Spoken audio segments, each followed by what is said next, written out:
Salut, c'est Max. Dans cette vidéo, on va parler des conteneurs.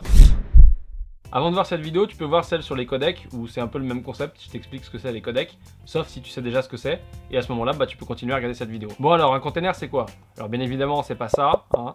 La vanne de merde, voilà. Alors plus sérieusement, un container qu'on appelle aussi warper en anglais, que tu peux écrire container d'ailleurs comme ça, ou comme ça, c'est tout simplement une enveloppe numérique qui contient le codec. Alors pour que ce soit plus concret, on va faire un petit schéma interactif, et on va prendre comme exemple des rushs qui sont en H264 dans du point move.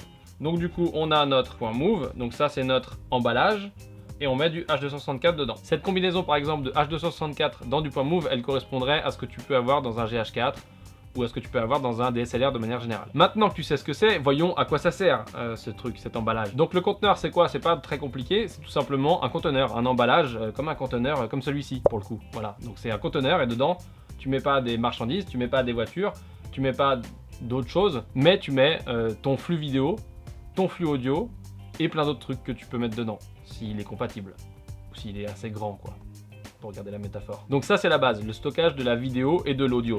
Maintenant il peut aussi stocker différentes pistes son, pour avoir différentes langues, il peut aussi stocker des sous-titres, il peut aussi stocker des données, des titres, des jaquettes de films, voilà. Donc un conteneur, il peut stocker plein de choses. D'ailleurs, un bon exemple de conteneur super versatile où tu peux mettre plein de choses dedans, qui est beaucoup utilisé pour le piratage, le point MKV ou Matroska ou Matryoshka, qui est issu de ça, Matryoshka, c'est une poupée russe. Et donc, comme son objectif l'indique, la poupée russe, tu stockes des trucs dedans. Bon, c'est d'autres poupées russes. Et après, tu stockes d'autres poupées russes et d'autres poupées russes, jusqu'à la petite poupée russe. Mais dans l'idée, tu comprends qu'il y a une relation de cause à effet. Donc du coup, un conteneur, c'est un genre de poupée russe. Bon, maintenant que tu sais ce que c'est un conteneur, à quoi ça sert et plus ou moins comment ça marche, on va voir quelle est sa relation avec le codec, parce que c'est super important et ils sont vachement liés, comme tu l'as compris dans le petit schéma. Si on regarde comme exemple le conteneur .move, il peut par exemple accueillir différents codecs comme le H264, le ProRes ou le DNX HD. Un autre exemple, dans un conteneur MKV, Matryoshka, tu peux trouver un petit peu de tout, du DivX, du VP8, MPEG-1, MPEG-2, XVID. Bon, t'as compris, il a plein d'amis. Donc on va pas voir les millions de combinaisons possibles avec tous les codecs et les conteneurs, ça serait trop long. Par contre, on va reprendre notre exemple de tout à l'heure, et donc on avait du H264 dans du point move, et admettons qu'on veuille ces mêmes rushs en H264, mais pas dans du point move parce que, je ne sais pas, par exemple ton logiciel n'est pas compatible, et ben on peut le mettre dans du point MP4, et donc prendre nos rushs en H264, et les mettre dans un point MP4. Et donc là, ce qu'on a fait, c'est qu'on n'a pas changé nos rushs, on n'a pas altéré nos rushs, on les a juste changés de conteneur pour qu'ils soient compatibles. Donc ça, c'est une des manipulations qu'on peut faire. Maintenant, on peut en faire une autre qui a beaucoup plus d'intérêt, c'est-à-dire changer le codec. Donc c'est un transcodage.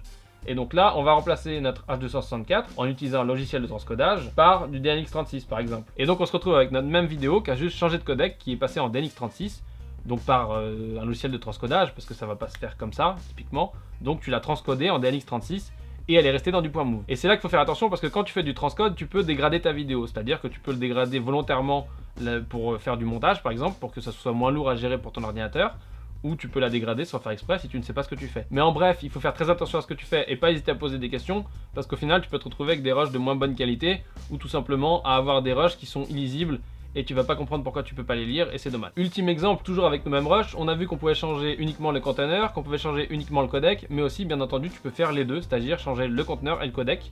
Ça dépend de ce que tu fais, de quel logiciel tu utilises. Par exemple, dans Avid, tu as besoin de faire ça des fois. Et donc ça veut dire qu'on se retrouve avec du point .move H264 qui devient du point .mxf en DNX36. Donc ça, c'est l'exemple typique d'Avid, parce que lui, il crée des MXF et il transcode tes rushs en DNX, puisque c'est son codec à lui. Donc voilà, ça c'est l'exemple, quand tu importes tes rushs en H264 dans Avid, c'est ça qui se passe. Maintenant, grâce à la vidéo sur les codecs, tu comprends mieux pourquoi je dis qu'il ne faut pas monter un H264, et grâce à cette vidéo aussi, tu comprends mieux ce qui se passe dans l'arrière-boutique quand je te dis de faire des transcodes ou des conversions. Bien entendu, il faut savoir que ça c'est du numérique, c'est l'ère du numérique, donc ça marche aussi avec le son. Par exemple, DaVinci n'accepte pas les points MP3, et donc du coup tu fais une conversion en Wave et il l'accepte. C'est le même concept que ça, que c'est des changements de codec, changements de conteneur.